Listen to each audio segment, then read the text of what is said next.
Fala galera, eu sou o Matheus e você está no canal Informática Trivial. No vídeo de hoje, trago vocês mais uma videoaula de cálculo. Nessa videoaula, vamos trazer um roteiro para fazer um gráfico. Então vamos ter 7 passos para fazer qualquer gráfico. No vídeo de hoje, vamos fazer o seguinte gráfico. Y igual a 2 vezes x ao quadrado dividido por x ao quadrado menos 1.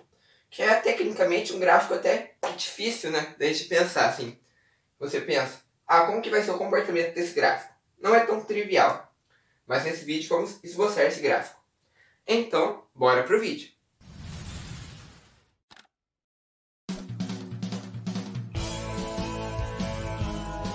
Muito bem. Então, o primeiro passo é sempre analisar o domínio. O domínio são os valores de x que a função pode assumir. Aqui, no caso, em cima temos 2x ao quadrado. Então, na parte de cima não há nenhuma restrição. Está dividindo. Nunca pode ser dividido por zero, certo? Nunca pode ser dividido por zero. Então, x ao quadrado menos 1 tem que ser diferente de zero. Então, diferente de zero. Então fica que x ao quadrado tem que ser diferente de 1. Que a gente tira a raiz quadrada dos dois lados e fica que x é diferente de mais ou menos 1, certo? Então, o domínio da função é todos os valores reais, tal que x é diferente de mais ou menos 1, certo? Então, pode assumir qualquer valor real, desde que seja diferente de mais ou menos 1. Agora, o segundo ponto é optativo. Se for muito difícil a função, não é necessário, mas no nosso caso é bem fácil achar as raízes, os pontos de intersecção com o eixo x. Então, y igual a 2x ao quadrado dividido por x ao quadrado menos 1 igual a zero. Igualar a zero quer dizer encontrar as raízes. A parte de baixo nunca vai ser zero, porque se for zero, daí não existe. E a parte de cima, 2x ao quadrado vai ser igual a zero quando? Quando x for igual a zero, né? Porque 2 vezes um número igual a zero, só se esse número for zero. Então, quando x é zero, o y é zero. Encontramos um ponto. Ou seja, o nosso gráfico passa pela origem. Então, eu já vou até marcar aqui no gráfico o ponto 0 é 0, que é um ponto conhecido. O que seria a simetria? A simetria do gráfico é ver se é par ou ímpar. Por que isso vai ajudar a gente? Se for par ou ímpar, poupa pela metade do nosso trabalho. Porque se for par, ele espelha completamente. Então, é um gráfico espelhado. A gente faz a parte positiva e automaticamente já obtém a parte negativa, que é igual, só que espelhado. Se for ímpar, mesma coisa. A gente faz a parte positiva. Assim, a gente já obtém a parte negativa, só espelhando em relação ao eixo y e invertendo. Então, analisar se é par ou ímpar, poupa pela metade dos nossos trabalhos. Se for par, f de x é igual a f de menos x. Isso quer dizer que é par. Se for ímpar, f de x é igual a menos f de menos x. Vamos ver aqui qual é a relação entre f de x e f de menos x. F de x já está escrito aqui. Vamos fazer a f de menos x. Então vai ficar 2 vezes menos x ao quadrado dividido por menos x ao quadrado menos 1. Menos x ao quadrado fica x ao quadrado, certo? Porque o menos ao quadrado vira mais. Mesma coisa aqui, então, chegamos assim, 2x dividido por x ao quadrado menos 1, o que é a mesma função. Então, f de x é igual a f de menos x. Logo, é uma função par. Então, isso vai poupar muito nos nossos trabalhos, porque o que tiver de um lado vai ser simétrico ao que tem do outro. Agora, assíntotas. O que são assíntotas? Temos assíntotas verticais e horizontais. Uma assíntota horizontal é quando o x tende a infinito ou menos infinito e isso tende a um número. Por exemplo, aqui, vamos fazer o limite dessa função, o limite de 2x ao quadrado dividido por x ao quadrado menos 1 quando x tende a mais infinito. No caso, a gente só precisa calcular mais infinito porque, como é par, o mais infinito é igual ao menos infinito, certo? Porque está espelhado. Mas se não fosse par, a gente ia ter que calcular o mais e o menos. Vamos pensar aqui no caso. 2 vezes x elevado ao quadrado dividido por x ao quadrado menos 1. Como que a gente calcula o limite tendendo ao infinito? De uma divisão. A gente divide pelo maior expoente do denominador. Então fica x ao quadrado e aqui dividido por x ao quadrado. 2 vezes x ao quadrado dividido por x ao quadrado é igual a 2. Sempre divide pelo maior expoente, tá? E aqui x ao quadrado dividido por x ao quadrado fica 1 menos 1 dividido por x ao quadrado, certo? Peguei os valores e dividi todos por x ao quadrado. Então ficou 2 dividido por 1 menos 1 dividido por x ao quadrado. Quando x tende a infinito. 1 dividido por infinito tende a zero. Então aqui fica zero. Ficamos com 2 sobre 1. 2 dividido por 1, 2. Então, a gente já sabe que quando tender ao infinito, essa função vai tender a 2 dos dois lados da equação, para mais e para menos, certo? Então, aqui a gente já tem duas assíntotas horizontais. O y igual a 2 para mais e menos infinito. Agora, como que a gente vai calcular as assíntotas verticais? As assíntotas verticais aparecem quando tem problema no domínio. Então, por isso que é importante, a primeira coisa que a gente faz, calcular o domínio. Então, no caso, a gente vai olhar no mais e menos 1, certo? Porque a gente olha para as assíntotas onde tem problema no domínio. Então, quando tende a 1 pela direita, vamos ver o que acontece. A gente vai ficar com 2 dividido por 1,00001 menos 1 fica 0,001, certo? 2 dividido por 0,001 tende a infinito, positivo. Então, 1 pela direita tende a infinito. Agora, 1 pela esquerda. Então aqui é um número menor do que 1. Está tendendo a 1, número muito próximo de 1, só que pela esquerda. Então, 0,9999 menos 1 vai ficar menos 0,0001. E aqui em cima vai continuar 2. 2 dividido por menos... Aqui a gente podia ter quantas casas decimais quisesse. 2 dividido por menos vai ficar menos infinito. Entende? 2 dividido por uma parcela infinitesimal vai tender a menos infinito. Então, aqui no 1, pela direita, tende a mais infinito. Então, mais infinito. Pela esquerda, tende a menos infinito. Então, já temos aqui 2. A gente já sabe que vai vir daqui e aqui do mais infinito. Agora, para o outro lado, para o menos 1, a gente precisa fazer os cálculos? Nesse caso, não precisa, porque é uma função par. Então, por aqui, para manter a simetria, vai ser pelo menos infinito e pela direita. E aqui vai ser por mais infinito. Se fosse uma função que não fosse nem par nem ímpar, a gente teria que fazer as contas para o menos 1. Mas, aqui já sabemos que é par. Então, ela vai obedecer essa seguinte lei. Aqui, espelhou, espelhou, espelhou. Agora, intervalos de crescimento. Antes da gente descobrir os intervalos de crescimento, precisamos encontrar os pontos críticos. O que são pontos críticos?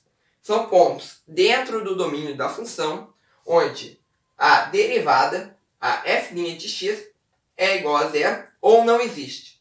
Então vamos calcular essa seguinte derivada. Aqui precisamos usar a regra do quociente. Então fica, vamos derivar a seguinte função. 2x ao quadrado dividido por x ao quadrado menos 1.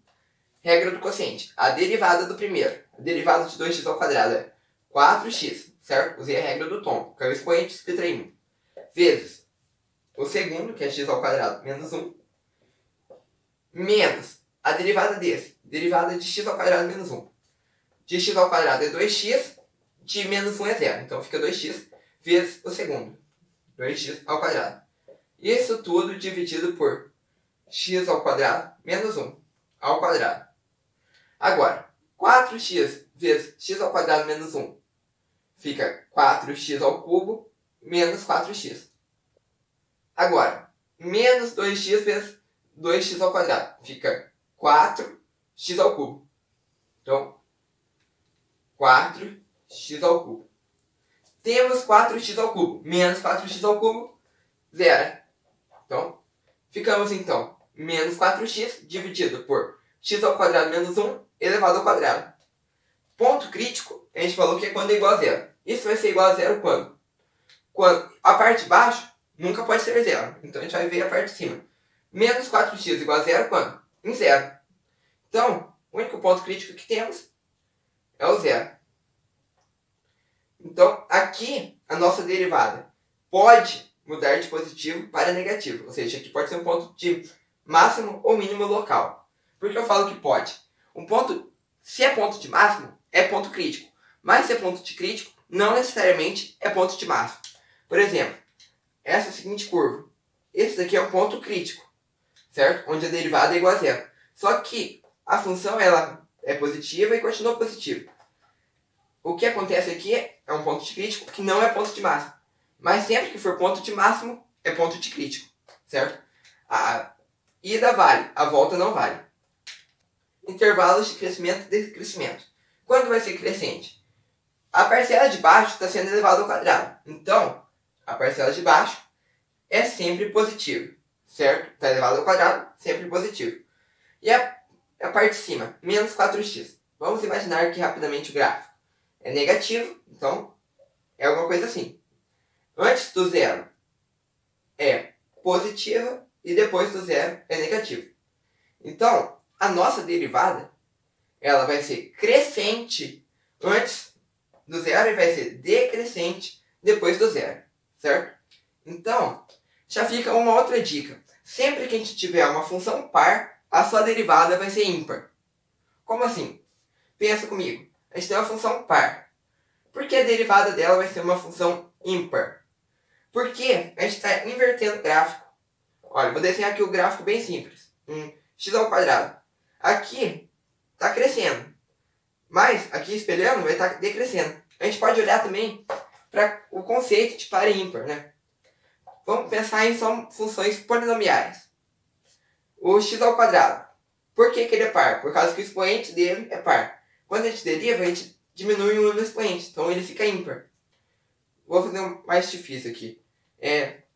X à sexta mais 8x ao quarta menos 1. Isso é par, porque todos os expoentes aqui são pares. 6, 4 e aqui x elevado a zero também é par. Se a gente derivar, vai ficar 6x à quinta mais 8 vezes 4, 32, x ao cubo. 5 e 3 são ímpar, então essa função é ímpar. Então, sempre a derivada de uma função ímpar é par e a derivada de uma função par é ímpar. Então, aqui no caso, é positivo, ela é crescente antes e é decrescente depois. Então, ela é sempre crescente, ela está vindo do 2. Então aqui ela vai crescer. E aqui ela está crescendo, então vai crescer. Ela é decrescente depois, então ela está aqui, já que ela tem que vir para cá. Ela vai decrescer. E aqui ela tem que decrescer. Repare que a simetria é obedecida. Ok. Agora, valores de máximo e mínimo local. A gente ia precisar do ponto de crítico. Aqui a gente só tem um ponto de crítico, que é o próprio zero. A gente vê que não é um ponto de máximo local. Aqui, nesse intervalo, é um máximo local. Certo? No nosso exemplo, a gente nem vai precisar. Mas, a gente podia fazer o teste da segunda derivada, para ver se ele é um ponto de máximo ou mínimo. Certo? A gente derivaria essa função novamente e veria o quê?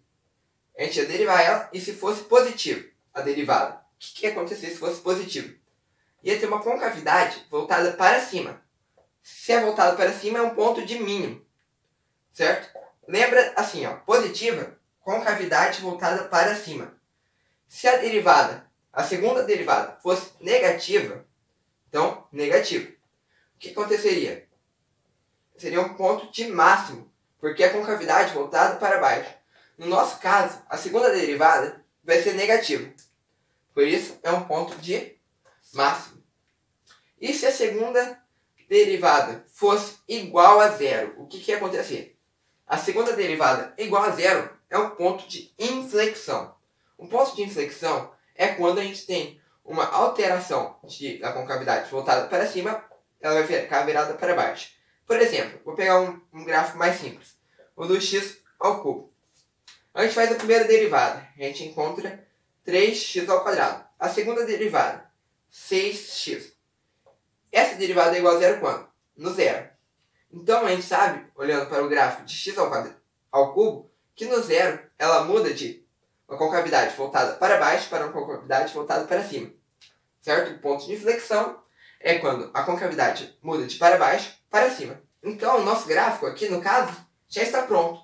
A gente sabe que ela é crescente e tende a mais infinito no menos 1 e depois pela direita ela tende no menos infinito e vai até o zero, depois ela fica decrescente. E aqui a mesma coisa.